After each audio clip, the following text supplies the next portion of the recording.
Welcome everybody to Parallax Poetry Salon. I'm here with Bonnitta Roy, the wonderful Bonnitta Roy, and instead of doing a typical kind of introduction where I reel off the endless, incredible achievements and things that Bonnitta does, I'm going to read a poem by Emily Dickinson. I just pick poems randomly out of the air that I somehow associate with the person reading. Not to be taken too literally, but here is Hope is a Thing with Feathers. That's the title of the poem, but I don't think she actually had titles for her poems. But anyway, hope is the thing with feathers that perches in the soul and sings the tune without the words and never stops at all.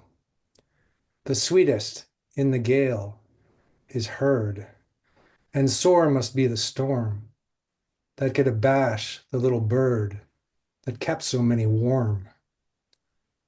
I've heard it in the chillest land and on the strangest sea, yet never in extremity I asked a crumb of me.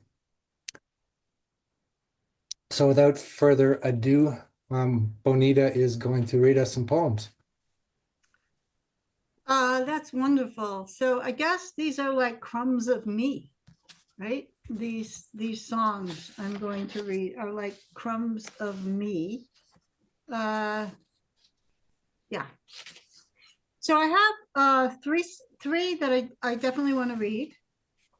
And the first one is a warm-up. And it's dedicated today to Parallax and the Parallax constellation, or the Parallax galaxy. And then I'm going to read one longish poem and one longer poem, and I'll introduce those as I go along. So for the Parallax galaxy, it doesn't have a title. So here we go. For the Parallax galaxy brains.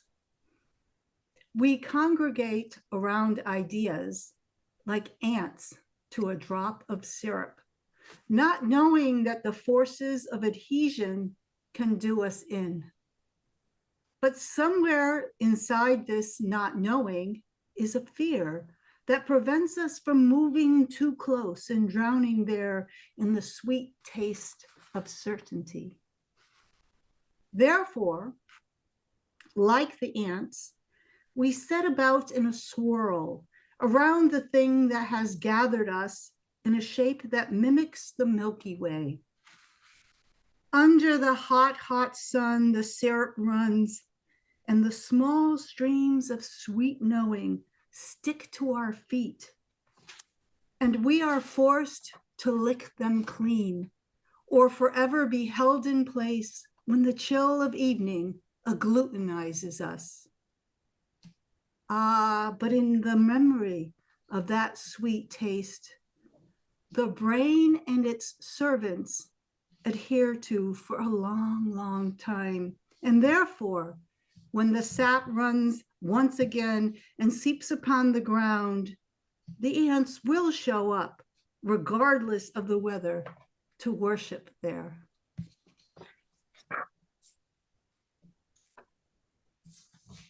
Andrew, do you want to comment? Oh, I like the word glutenized. Agglutinized. That was a good word. But thank you.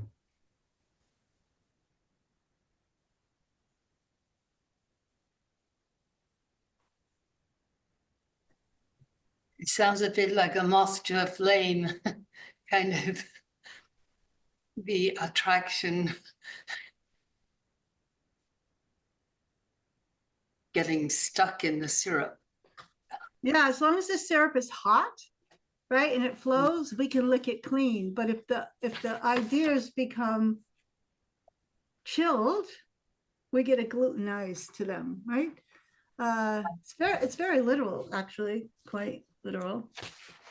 That kind of like does that kind of come like about how you feel about, I don't know, about ideas? Kind of like, it sounds, there is some sort of suffering, seems like, which is a, There's some kind of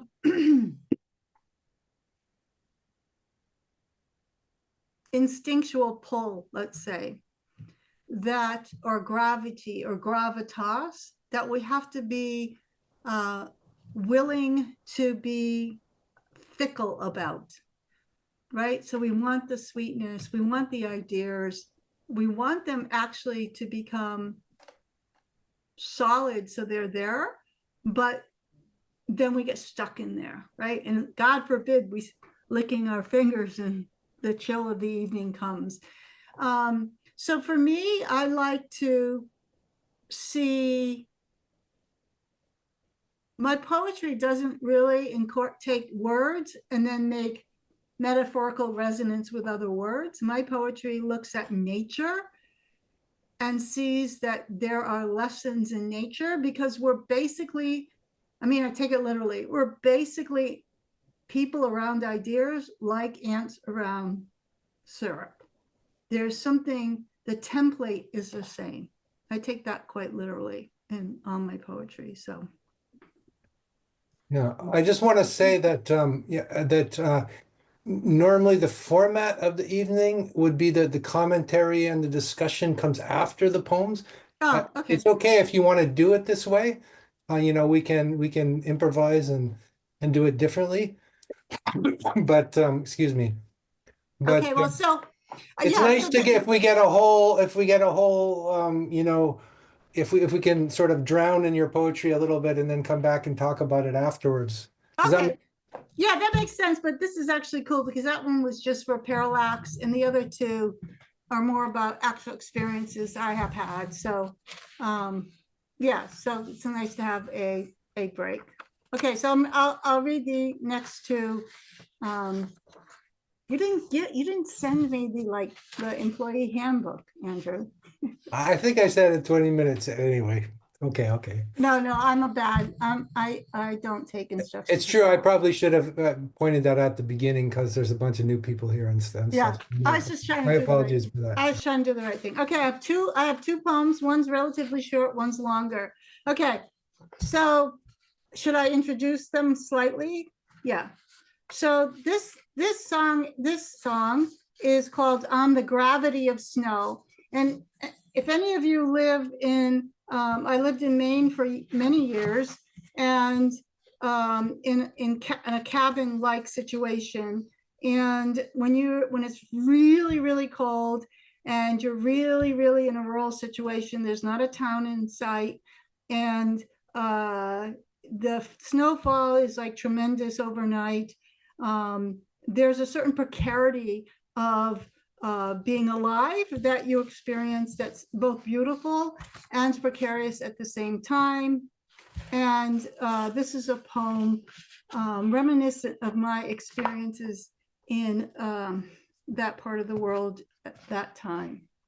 It's called "On the Gravity of Snow." Deep in, side by side, we lie, me and my book.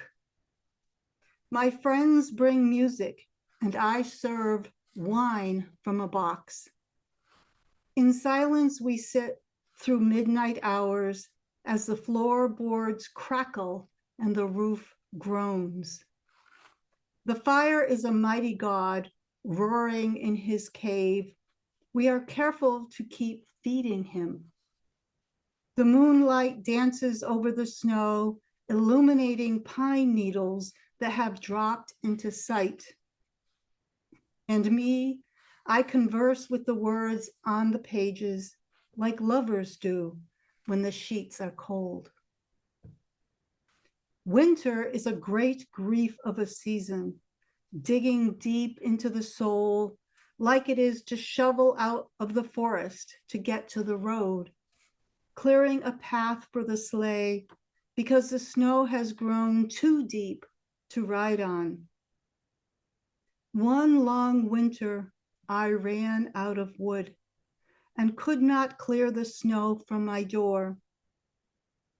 The birds fell from the stricken pine and died one by one in the moonlight. And so I burned my books to stay alive. I do not say I regret that more than I regret the birds who perished right in front of me. I do not say I am sorry more than that I am grateful. I have words in me that did not perish, that survived the burning of the books and speak, if only in the silence of my mind when the snow falls deep inside.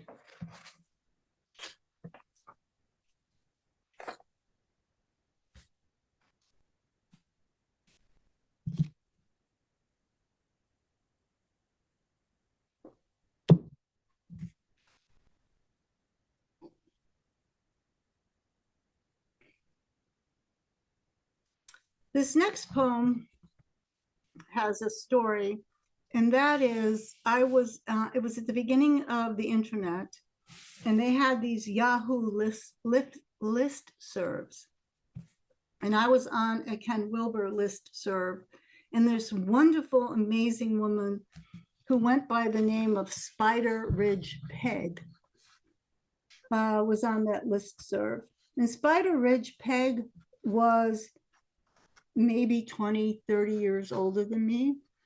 And she was a Texas cowpoke, had a herd and a ranch in Texas. And she'd been ranching cows way before women ranched cows. So she had this explosive, wonderful, kind of archaic personality, but she was on a Ken Wilber listserv, and she was up to date on, let's say, all that Ken Wilber integral theory stuff, and really piercingly perceptive. So I went through a period at that time where I had for 13 days I was what's called subject permanence. I didn't sleep, and all kinds of things were happening. And on the 13th day, I get a call that my big thoroughbred was very, very sick and probably was going to die. And so the poem talks about what happened, and I drove over to see my horse. And then when I came back and got on the listserv, Spider Ridge Peg's parents said, oh, I forgot to say this, she had cancer, and then she had brain cancer. So when I got back from the barn, there was this message on the listserv that said, she'll probably die tonight. So if you want, send your messages now. Now that was dial-up, right? So I was in this extraordinary state of mind, and I sat down and wrote this poem all at once on dial-up, and I sent it. So I have no idea. She was dead when I woke up and looked at the listserv the next day. So I have no idea if she ever received it. But this is what spontaneously came out of that confluence of my horse dying and Spider Ridge dying and this state experience that I was in for 13 days. A poem with a happy ending for Spider Peg. 1. They say you're in some kind of trouble. Now, I know for a fact there are 2 kinds of trouble, good kinds and bad ones. But I never developed the knack of telling for sure the difference. I am the kind, when it comes, or calls, sometimes you get the call, to go there in a rushing sort of way to see what the trouble is that's got me out of bed again, because trouble comes mostly then. In my neck of the woods, trouble usually means a dog fight or a cat spat, a coyote or poacher taking down a deer, or some drunk gone off the road and hung up in a tree. Now, if you know what I mean, these are not all bad troubles. I have met friends this way. I have seen the deeply naked eye of killers and the softly retreating eye of the dying. Things have to die, my mother said, or else we just have too many of them. Therein lies the trouble, I suppose. Too many things to hold on to, and we want to hold on to them forever. 2. One night, roused from sleep under a Shiva moon, I got the call. Come quick, Remy's having some kind of trouble. In my truck, I drove the 20 miles to get to him. Remington, my behemoth of a horse, a handsome thoroughbred, now very old and riddled with his troubles. Distressed in many ways, he seemed to be dying. What kind of trouble is this one, my wonderful friend? I asked of him and of the night. I sat in a corner of his stall. He roared a deep, dark sigh that smelled of blood and urine, pounded the stall floor several times, and gently, so gently I could not recall him as a horse, laid down, his tremendous head gentling into my lap. His heavy head fit there like the baby Christ in his manger, half in, half out. His huge eye stared wantonly into my own depths, and I gave him back nothing, not kindness, not sorrow, not comforting words. Nothing but my presence, as if by being merely there, to raise his skull up from the soiled bedding was the point of having come to visit him and his trouble this late night. His huge eye retreated softly into some cavernous region behind his skull and chased his tongue out, where it stilled itself against my thigh like a dying flounder. A terrific stillness followed, and I did nothing. I did not move or weep or try to think of better days when we rode like lightning dangerously across the endless fields like the mounted warriors of Armageddon. Then he startled himself and woke up from the dead, and with the same uncanny gentleness stood up and gave a good shaking to the wearied body he had abandoned for a long, long, long moment, and got on with eating his hay. On the way back in my truck, the strangest thing happened. Whatever it was that had left him and crossed, so to speak, where bodies do not follow, scooped me up with it. And I rode this disembodied thing into the farthest heavens, from which vantage point I could see my earthly self motoring along the country roads with all of space and time still down there, but now without me. I, the universe, bellowed a primordial laugh that announced an extreme kind of trouble. At times, I wonder how that was heard in the earthly realm. Did it rouse the embodied beings sleeping there under their Shiva moon? 3.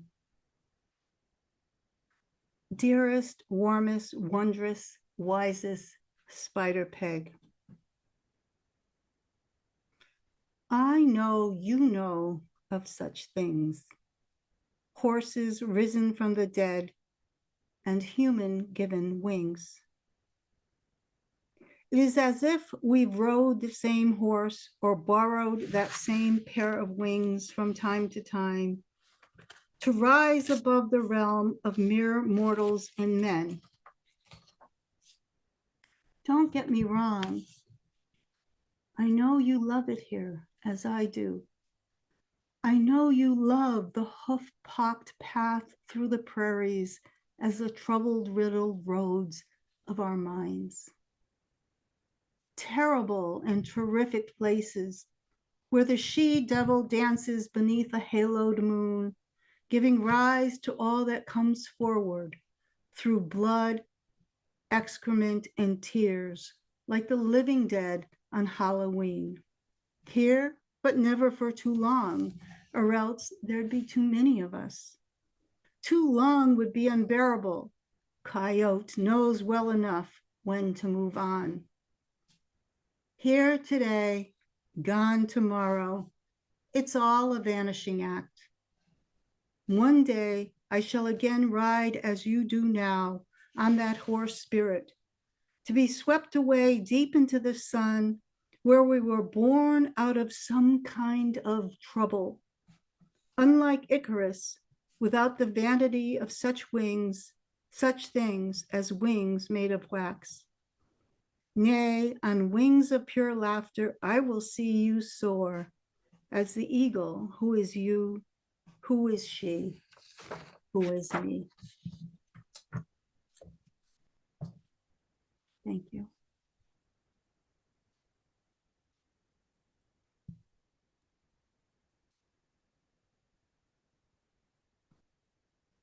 You have more for us, Bonita? That was I- wonderful. But I I'm have hungry for lots. more. I want more. Really nice. Really nice. But yeah. I have more. I have many with different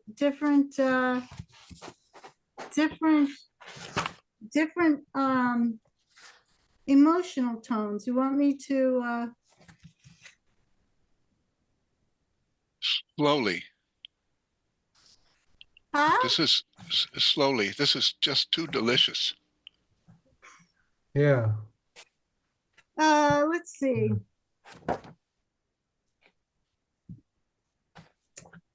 Let's see. Yeah, take another 10, 15 minutes, Bonita, and go at your own pace and do whatever you feel. Yeah. Um,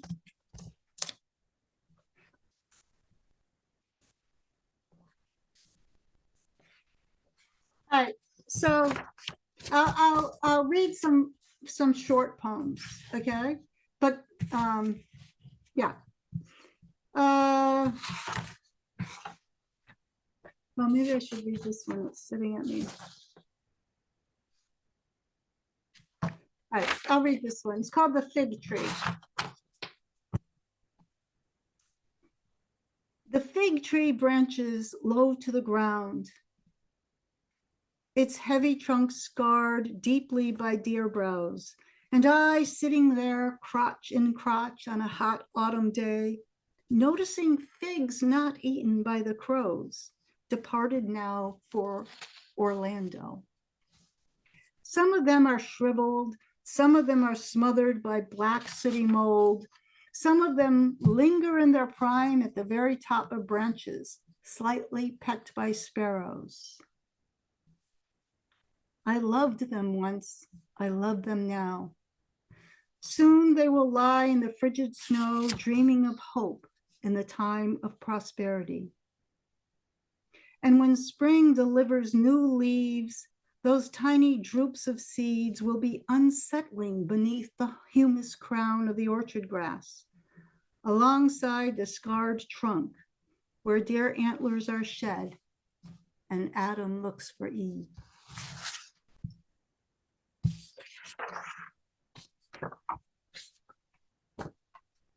Does anybody here know of pearl paint in New York City? Pearl paint in New York City. Okay, pearl paint in New York City. I don't know, maybe Ray, you can verify this. It was an icon. Do you want to talk about it? Like, what is it? What was pearl paint to you? Pearl Paint was the best of the best art store, I think, in the country, besides going to Florence and Italy and getting art supplies. Pearl Paint was amazing. It was what would you say? You never knew it. And he never knew it. It was a remarkable place with people that worked there that knew so much. Their knowledge was so thick. It was a remarkable place. I hadn't thought about that in a long time. Yeah. So it was a small store, but it had like 7 levels. So you'd have to negotiate through, and it wasn't self-conscious. Like now, a store like that would be self-conscious. And by the time I was exposed to it by my artist, guru, Zen Buddhist boyfriend, it had started to become self-conscious. So it was on like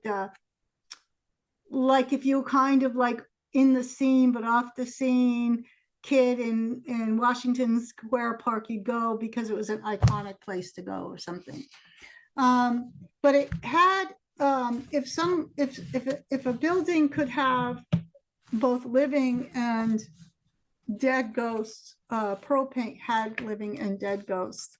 And I would say it's the place where I learned to be not a very accomplished, but I learned to be what art was, what the difference between artifice, surface, and art. And so this is a poem that happened on April 21st, I don't know how many years ago, 2014, when Pearl Paint closed. So it's called Ode to Pearl Paint. Have you ever heard this one, Ray? I think maybe. What pleasures will still roam the floors of the old Pearl Paint? What senses have been dropped off there, never to return to their owners? Canvases and cardboard crates, a zillion kinds of brushes and paints, objects stirred from the imagination of thousands of budding artists and inventors, and sometimes just plain old folk, and sometimes tourists who pretend to be among them, and on the rarest of occasion, someone who paints rooms for a living. You cannot imagine what it was like to walk up the steps and enter her, squeeze past the first layer of crowded souls caught by the first sights and sounds of pure creative genius, like the story of the twin locked in a room of manure looking for her pony. Up the stairs, flights of images would pour into the mind like paint into a bucket, needing to be all shook up to blend the hues and tints and special effects into something useful. Some would linger in the hallways where they could be seen or possibly found. Others, like me, would stay for hours exploring tiny coves of treasures, wondering how might I recover these objects and bring them into the world of light. I read today that the store was closing its doors, like the oyster closing onto the pearl. It's painful. All those years open for others to claim the pearls inside, to identify the beauty in ordinary objects that had not yet become painful enough to pluck out, one by one, and string them together into something that a soul would desire, that would complement the body and create the song and start the dance. I read today that the store was closing its doors and was transported not only to those things that were spectacular to hold, but also to those souls that trod there, hoping to be held in the sacred space of artistry, where objects are saved from the shelves and redeemed at the counter, register and all. And besides these memories, storied in me like objects in a paint store, waiting, wanting to be found, and transformed by the living into something more than life. I remembered mostly you who took me there. And when and then we were one pearl shaped by a common irritation we never understood.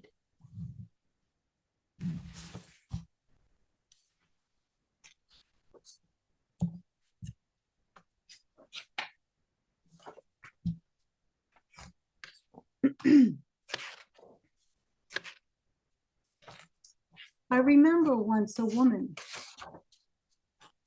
who spoke only in whispers, her breath shaped into words as they spilled over her lips.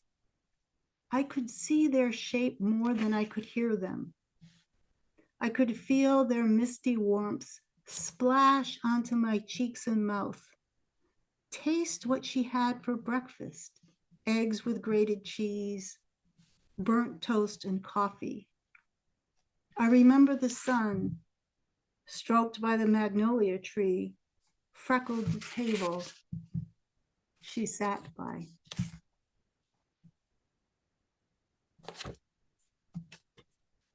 Okay, should we talk now? I mean, I have many of them. One last one. One last one for you. Okay. It's about a guru. Where is it?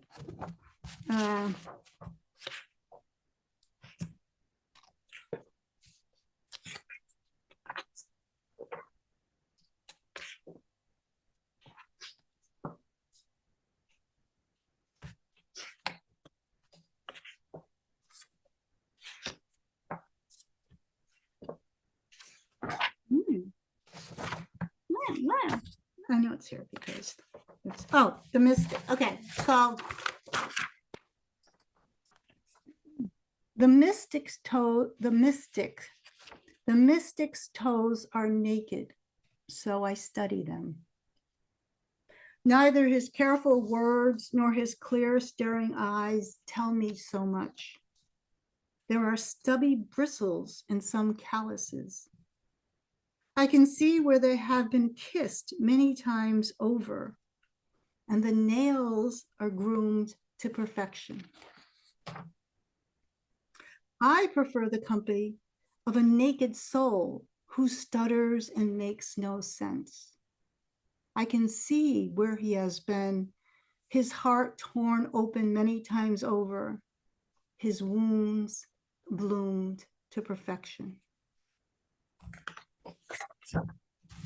Okay, awesome. I made it. Very good. Yes, awesome indeed. Thank you very much. Yeah. I think the one that took me the deepest was the one about the horse, of course. Yeah. But they were all good. They were all different colors of something. Yeah. So what we do right now, is maybe have just a circle, a chat about people can just jump in when they feel like it. And then what time is it? It's about maybe around 9. If people had things they wanted to share in the open mic space, we can open it up for that. Yeah, I wanted to say something. What it was interesting because when you before you read the poem about pearl paint, and it was so strange because I grew up in New York and I remember the store and I was like, what, pearl paint? It's been a long time. And yeah, I remember pearl paint. But before you read that poem, I decided I was going to ask you a question because I was going to ask you if you were a painter, if you drew, or you were into visual expression, like visual arts, because I noticed your poetry gives me the impression of someone whose senses are completely open. Like you strike me as somebody who looks around you. Like I imagine you going outside and just observing everything around you, having that sense of perception. like an immediate kind of relationship to the world around you. So I said, she must be a painter or something. She has a painterly eye. And then you talked about pearl paint, and that was quite. Yeah, no, it's a really interesting question. So I would say that,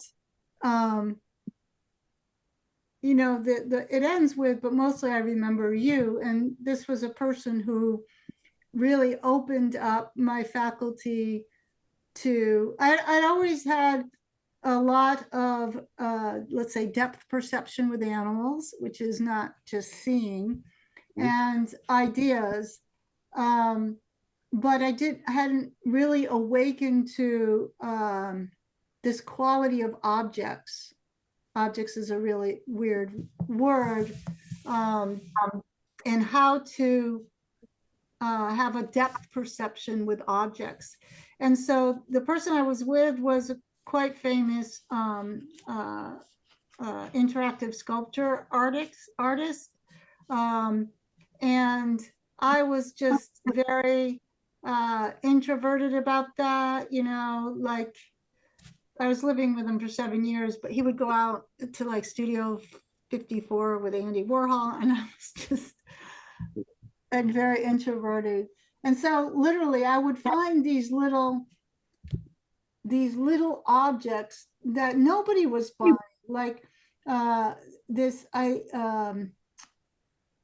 little tray that was like what dentists used to use to put their shellac in. I would buy all these weird things, you know, because so literally the poem is expresses that kind of complete naivete, introversion, awakening to objects, awakening to color. I don't know, Ray, I don't want to put you on the spot, but if you want to reflect back something about how you have seen me attempt to continue that adventure. I don't know. Yeah, I have witnessed that a couple of times.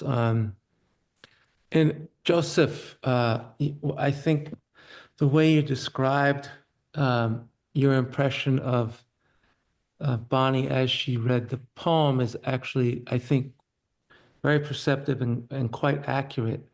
And the couple of times that we drew together, there was a kind of, and I think this is present, at least this is my experience, this is present in Bonnie during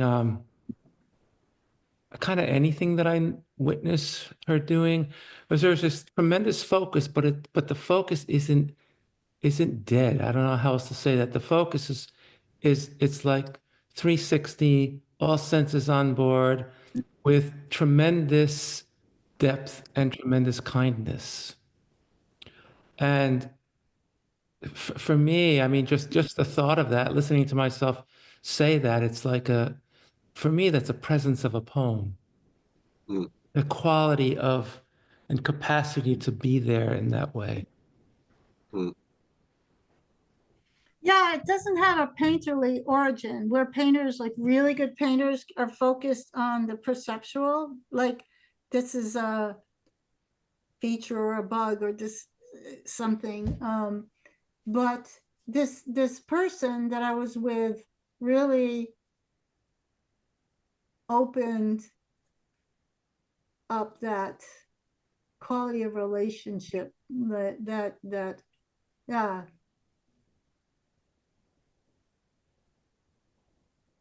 Yeah, it's a very fortunate relationship.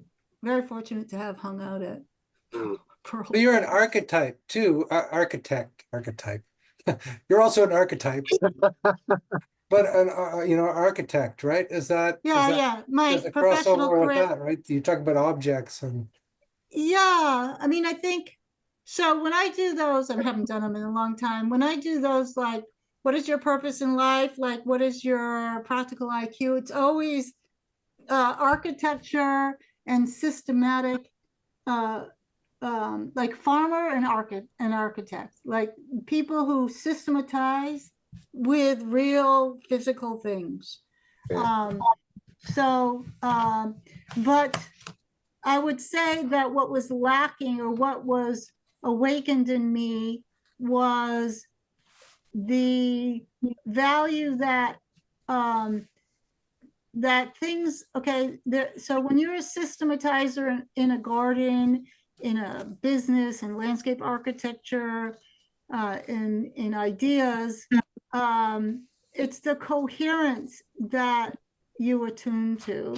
Whereas what was awakened in me was more of the sense of just something beautiful, something naive and beautiful that kind of stands alone. Like I have this little thing I made the other day, and I just like this really gives me no end to pleasure. It's not a systematic, coherent thing. It just stands alone, and I find it extremely beautiful. It's like a little book, right? It's like a little book, and then you open it up. I have millions of these things that I create while I'm thinking.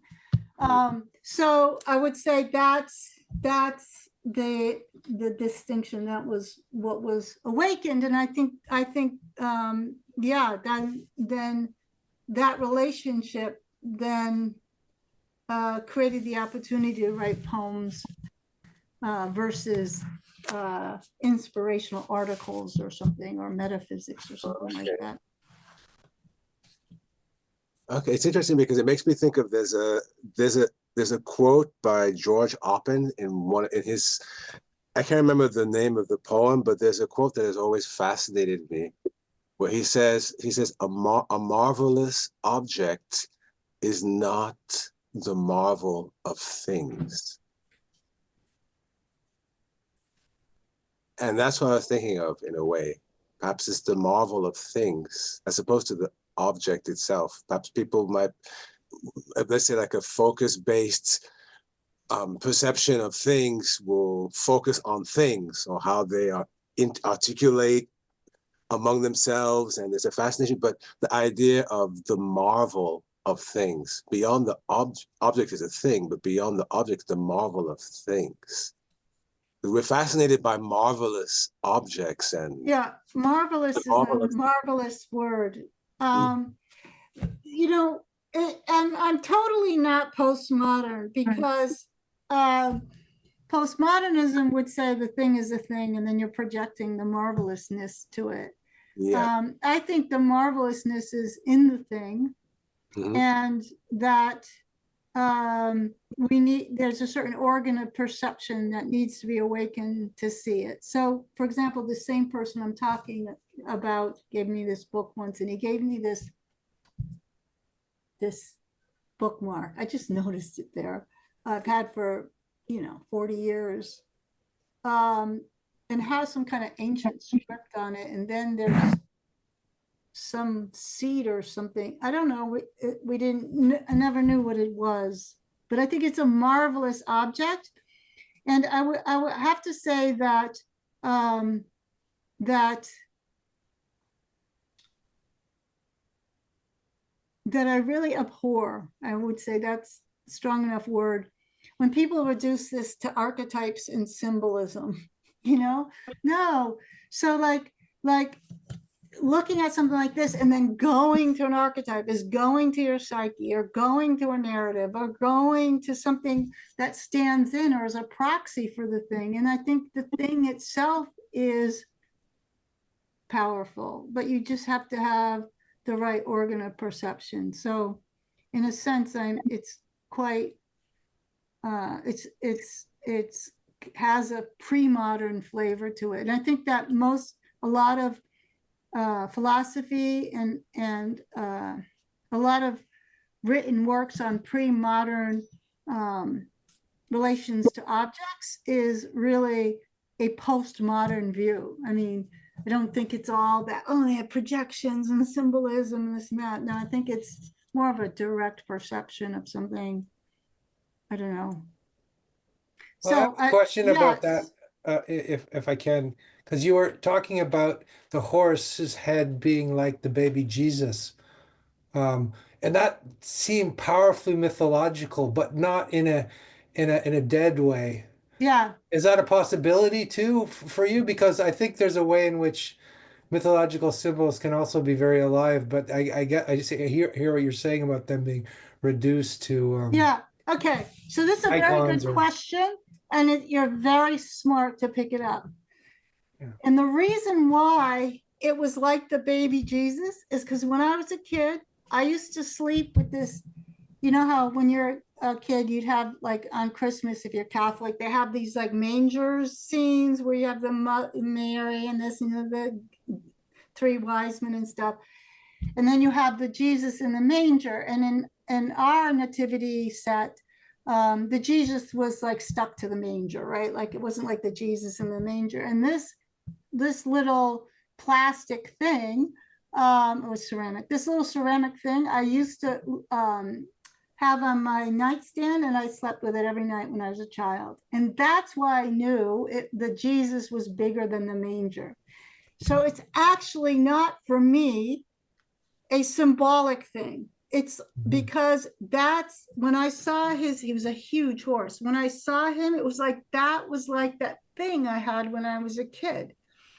So it's a very good, I mean, you wouldn't, otherwise you would think have something to do with the symbolism of Jesus, but it was because of this little plastic thing, and the baby was really too big for the manger. And that's what it reminded me of. Like it was a throwback. And I was in this state where all these relationships and time and space were all, yeah. So even then, it was not an appeal to any kind of Christian symbolism. I gotta say this. Yeah. That is what I thought of when I heard you reading that. Our little manger was a plaster thing, and some of the hay was chipped off. Yeah, it was plaster. That's the word. Yes. And the baby couldn't fit in, right? Exactly. If you were, they must have made 1 million of them if you're a certain age. They did, and it was Yeah. it was a ridiculous object. Right. It made no sense at all. Right. But I mean, You would never put a baby in something like that. But that's the same thing. It was ridiculous that this head, which must have been that big, was, laying in my lap like a baby in a manger because of the dimensions and plus of the sweetness of it. And yeah. So, but it's probably really rare that a piece of poetry will mean the same thing to somebody other than the poet. And I mean, Yeah. I remember George Harrison talking about, somebody was telling, talking about, what does all your music mean? But the Beatles are an exception. They purposely didn't have meaning. They're like, oh, these words sound, they made word salad so people would project. They had very little meaning in their words. They're very clear about that. So I don't know that changes the meaning of what I said. well, you said like it's people would not necessarily have the same meaning in a poem than the poet. And I'm saying that, but the authors of a lot of the Beatles music didn't have a sense of the meaning they were trying to convey. Yes. I'm always trying to convey something rather concrete in my relationship to something quite concrete. Well, and you do. I mean, the thing that has me stunned about your poetry is that it really is poetry. And I hear a lot of stuff that purports to be.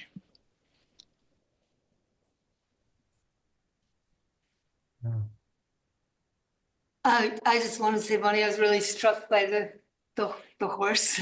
Maybe that's because I've had a long relationship with horses. But what I get from your poetry is this sort of,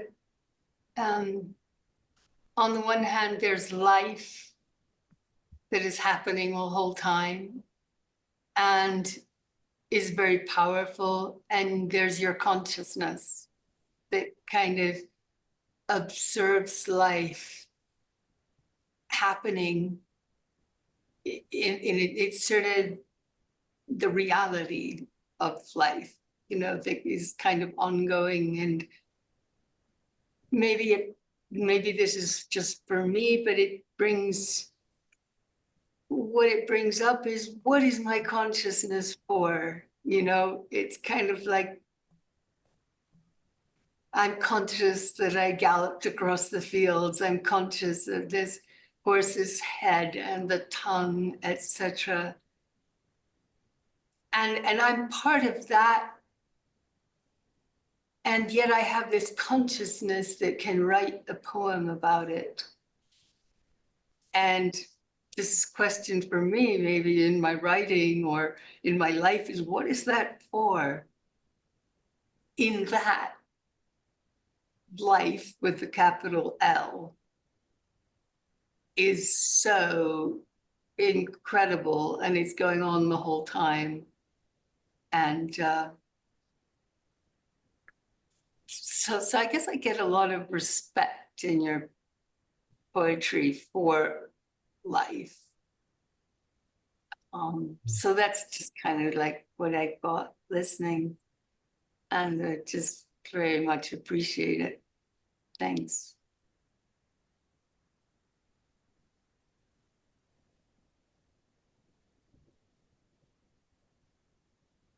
Also, you're right about death in a way that is not, it's very realistic, but beautiful. It's not, it doesn't fill you with dread when you're writing about death, even though it is dreadful at the same time. It's kind of, I don't know if that makes any sense, but like when you're describing winter, uh, it's kind of, uh, it's a relief, even though it's dreadful. It's sort of a, you can breathe or something. Anyway, I don't know if I'm making any sense, but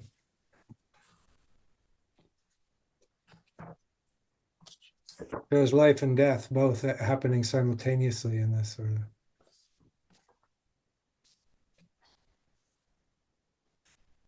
Well, With Andrew, she affirmation. did. A poem response to that. Can I read that short? Yeah. Cool sweetness arising like the perpetual cat at breakfast, sipping cool sweet milk. Even angels need reminding why they preferred to be born once, twice, thrice, 1,000 times overs. Mommies and daddies, baby born alive and babies born dead. The tantric dirt rises up and swallows us all effortlessly. This too is living. This too is dead. Being here, over there is Bardo. Crossing over, like the slip undressing the woman in your dreams, is love. Remember, though, not to make too much of it, not to give it too much life and not enough death. Be instead in the grass among the flowers, sipping nectar, stealing pollen out of gratitude for the sun, that great pavilion of iridescence up there where we look for God. Awesome. There you go.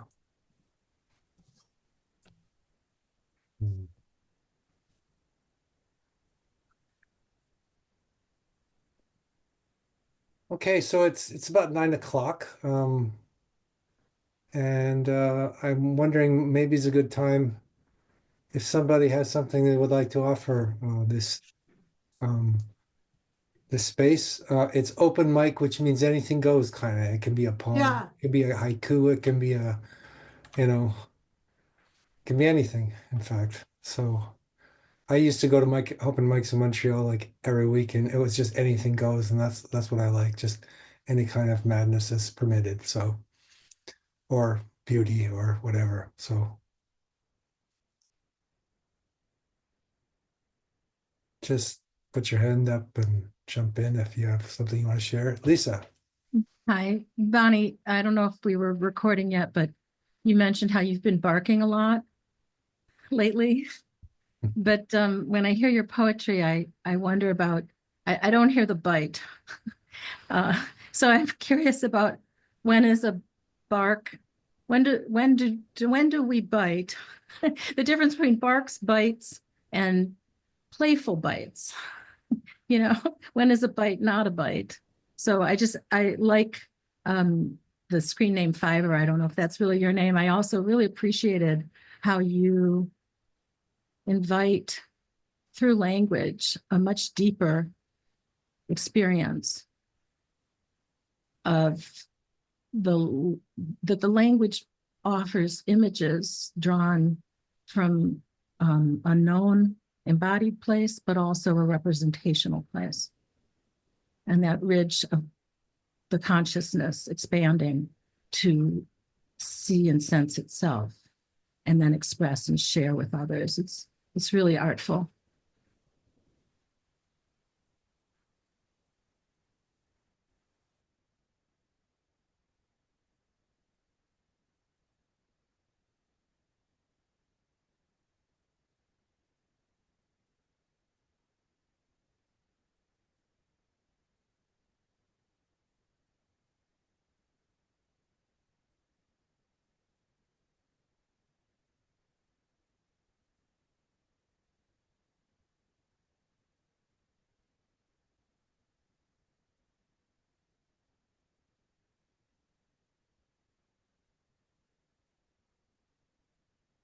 Hey, Chib, do you have a poem to share? I'm wondering if I have anything to share. I have stuff to read perhaps, but I'm just wondering what I could possibly read. Um, I'm going to okay, I'm going to try to find something. Okay, so okay, I'm going to read a few things from a book I wrote a long time ago, and that I'm trying to type up again because I don't have it registered anywhere. So I'm just trying to like not lose track of my work. So these are poems. These are just short poems that don't have any titles. The title of the book is Experiments and Drafts. So I'm just going to read a few short poems, and I'll leave space between them so you can, well, distinguish between them if necessary. I tore my hands from the sea of light. Then my ships, then the shards, then the scream that rose concentric from the depths, torn from the synthesis of distances.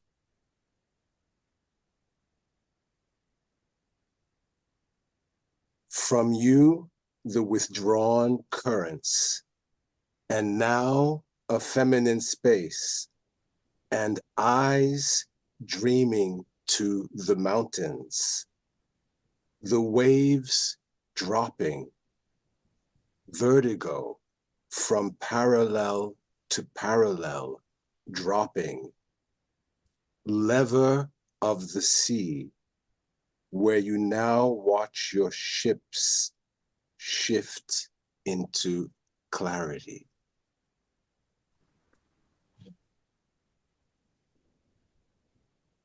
Night, memory, shore traversed for the moment of openness, for the roads to fuse with water and wind.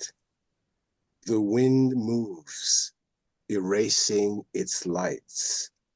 The wind moves, renewing its lights, its pollen alive with lanterns and bridges.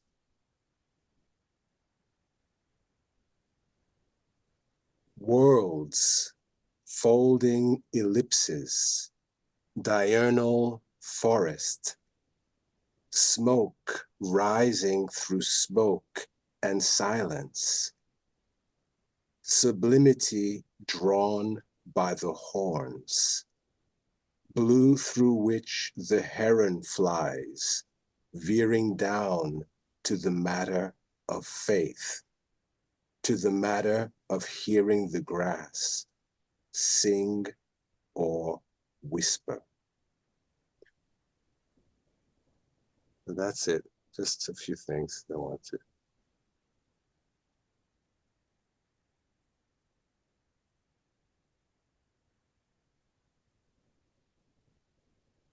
That's what I'd like to share for today.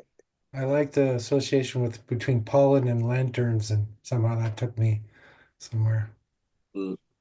Pollen is an extremely rich word. Like, Yeah.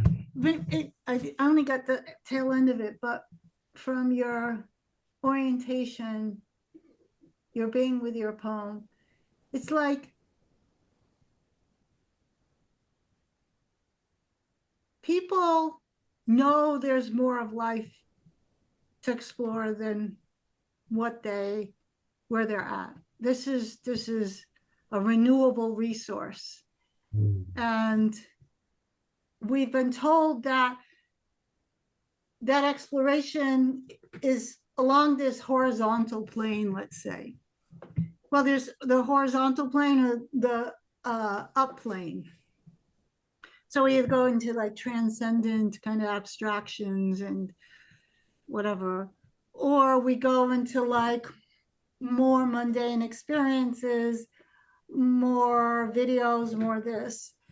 But the greater infinity, and I would say you can access more life in this. It's kind of a downward path, considering the way we map out these things, like it's not horizontally, it's not like by doing less and being an ascetic, and it's not horizontally like doing more and being successful, but it's not vertical like abstraction and transcendence. It's like the real world is inexhaustible, and most of the richness and most of the life that you can live, that you can be in relation with, is what we can contemporarily map as down there, down there in the objects, in the pollen, in the matter. I know that word matter means what does it matter, but also the matter, the materiality of the pollen.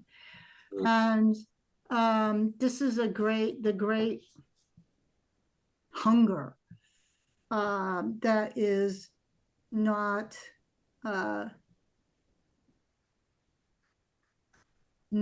satisfied. Yeah, it's too bad. And the heron going towards the grass seems that's like an image which encapsulates all the beautiful things you just said, kind of in a way, the heron and anyway. Yeah. Yeah. It's the mystic toes, the mystic's toes. The mystic's dirty, smelly toes. or perfectly manicured toes, or could be either. Well, yeah, in this case, his like the toes part was all bristles, and you could tell it's like hairy, and then his toenails were perfectly manicured. Like, yeah.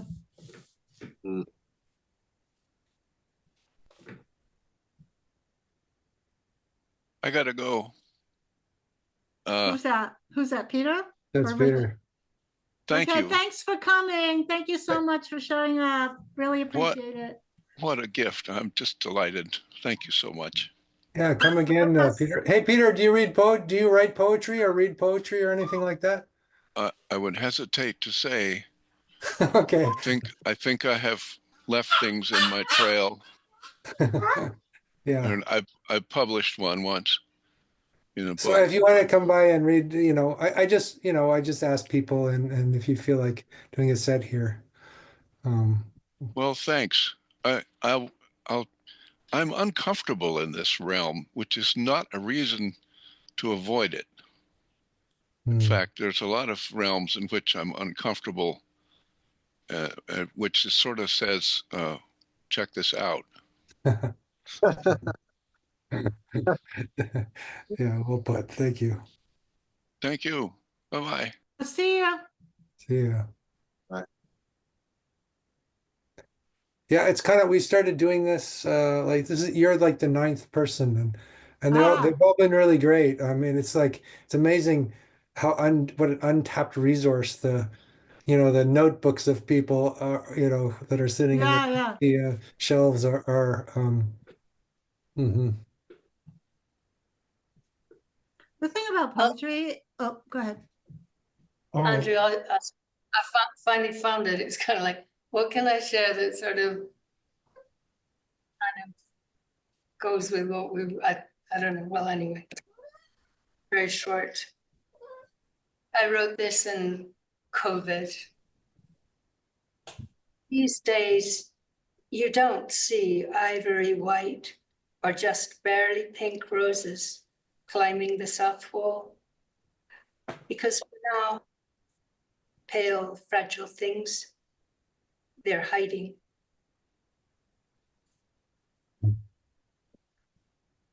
Right, that's good. Yeah.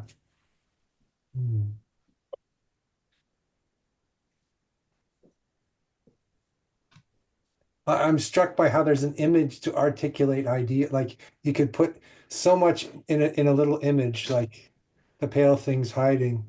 Mm. And you could also write an entire philosophy book about that, in a way.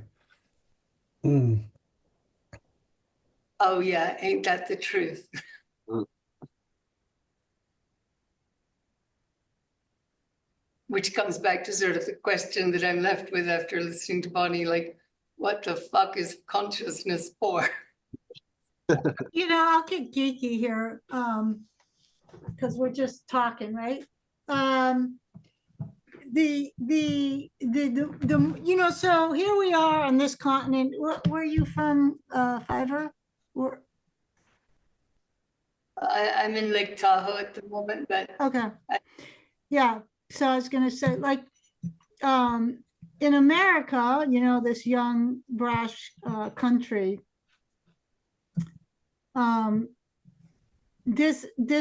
returning poetry to objects. What did William Carlos Williams says? Know something but in things. What was the quote? No, don't know what the word is. Yeah. No, Rich. Bonnie, it was no ideas. Not an ideas. But in things, yeah. No ideas. So this continent wrestled poetry from its German idealistic roots, really, and the objectivists in the 40s. There's many of them, but and I think it's because this renewal of the new frontier, the enlightened European mind having to face nature once again, right? So like, and I would say that this movement toward, like, expressed in Joseph's, expressed in your Fiverr, like the pale things hidden is the whole thing. And then you can expound on that, but you're not trying to take some philosophical thing and crunch it into an image. You're saying that you've encountered this image and it encompasses more than what the philosophy can say. So I just want to say that this is, has a historical, has this historical emergence in the new world. That, as far as I know, I'm not sure it's reproduced back in Europe. I don't know if that crosses again, but No, I don't think so.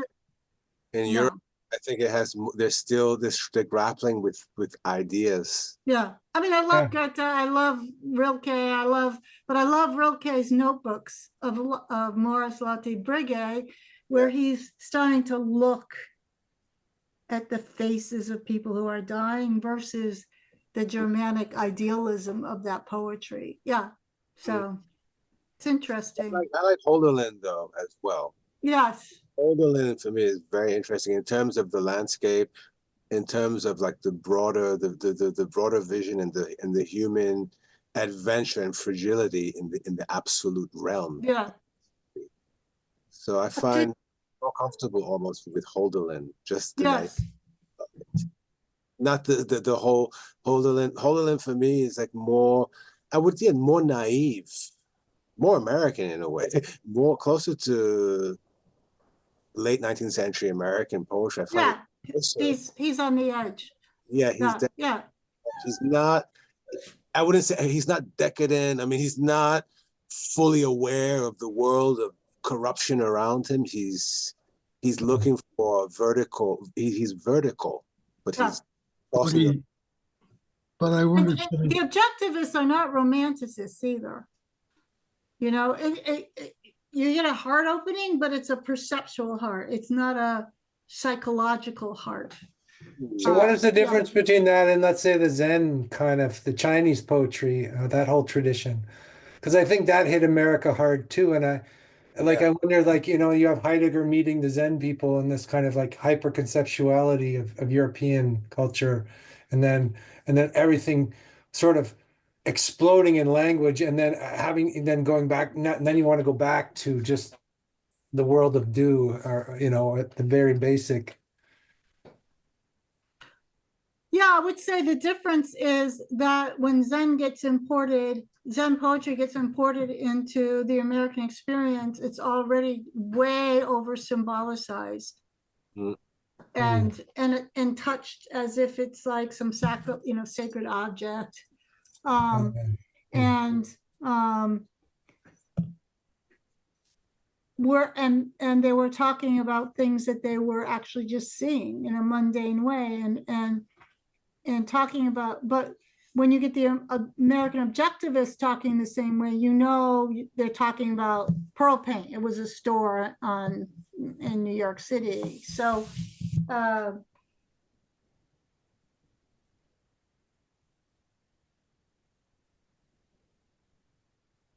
plus it's really hard to translate. You know, we translate Zen and Taoist poetry in ways in which they're very, very tidy. They only have like 6 words or something. And we get the impression that that's how they wrote. But those characters are not reducible to single words.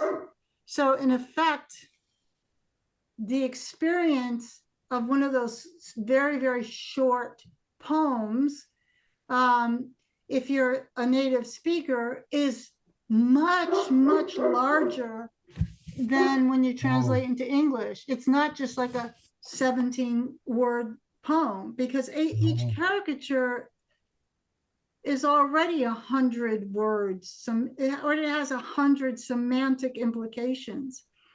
So and it's grounded too, right? Like, because it depicts, it's all grounded, right? Whereas phonetic language is not grounded. It can be like put into anything.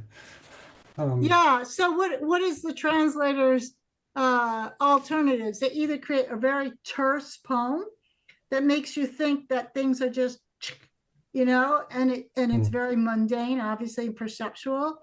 Or they have to create a whole philosophical treatise around it, which also doesn't perform what the original thing is. So, so I would say, I would guess that there's a lot more similarities in between. You know, William Carlos Williams is talking about railroad tracks behind Patterson. You know, you won't see that in the Taoist poetry because they didn't, when they were looking around, that's not what they saw. But I think the terseness of it is a translation problem because caricatures don't really reduce to that kind of terseness. Could I, Characters. I'd like to hear what you have to say about this conjecture, Bonnie. There's a sensuality that gets lost in the translation of Zen, as you say, after it became ideaed and sacralized in other minds. Holderlin has a sensuousness to his poetry, as light as it can be, that Rilke doesn't have. Very nice. Yeah. And I think that, and you can feel it. And I think that's the difference. I mean, good Lord, people, you know, for all the philosophy and ideas that European civilization generated and elaborated, they tore their civilization to shreds around these people at the time these people were writing. I mean, talk about the failures of top-down, you know, philosophical thinking. I mean, there it is.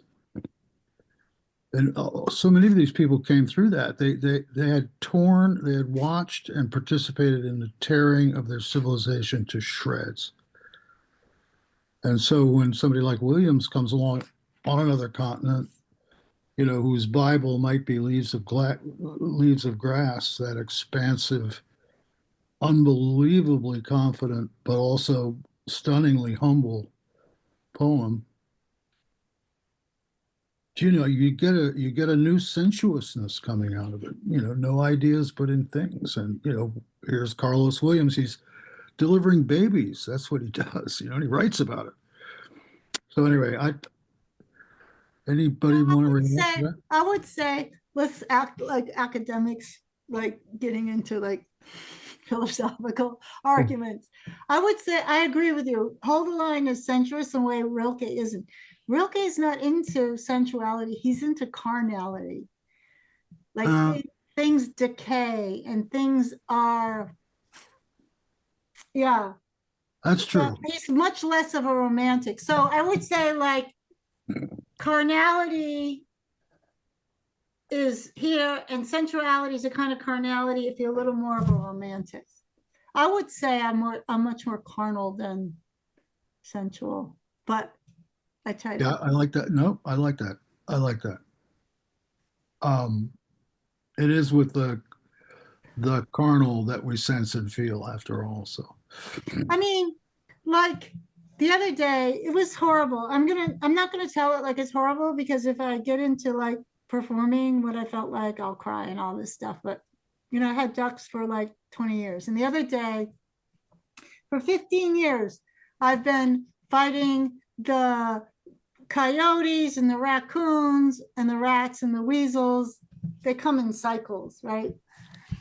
And so like the rats eat at the wood and then you have to shimmy it up and put barriers and this and that. And finally the weasel came and killed all the rats. And then the weasel got in and killed all but 3 of my chickens all at once. And it's a horrible scene because they just like slash their throats and they leave them dead. And you see like this chicken tried to like hide in this corner and some of them don't have their heads. And yeah, it's really like if a coyote comes and steals one of your chickens here and there, or the hawk comes or the owl comes, it's like, okay, okay. It's kind of a reciprocity, right?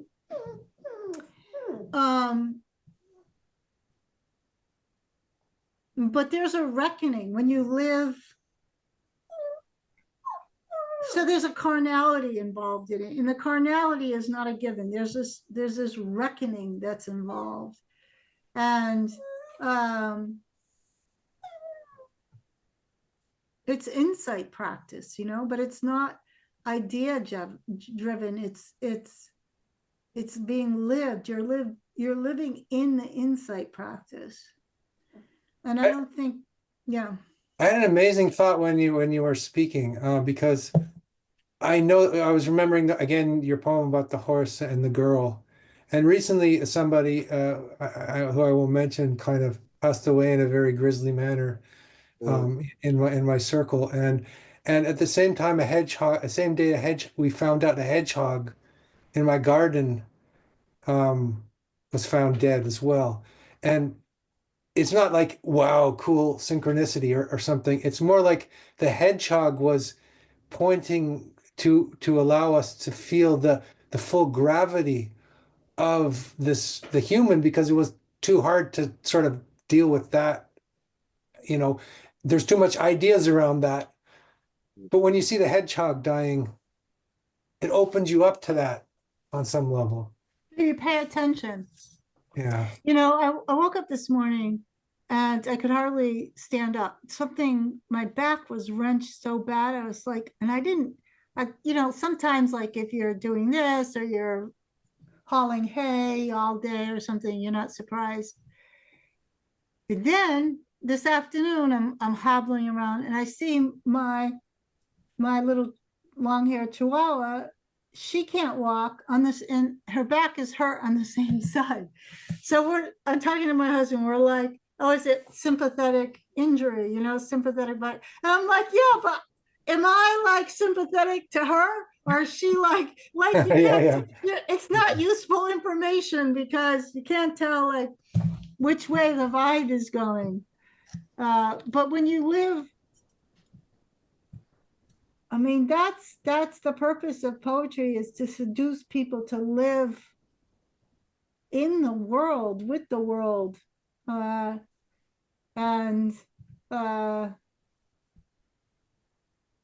as you know,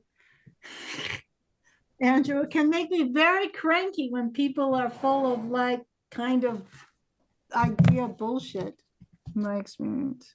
Yeah.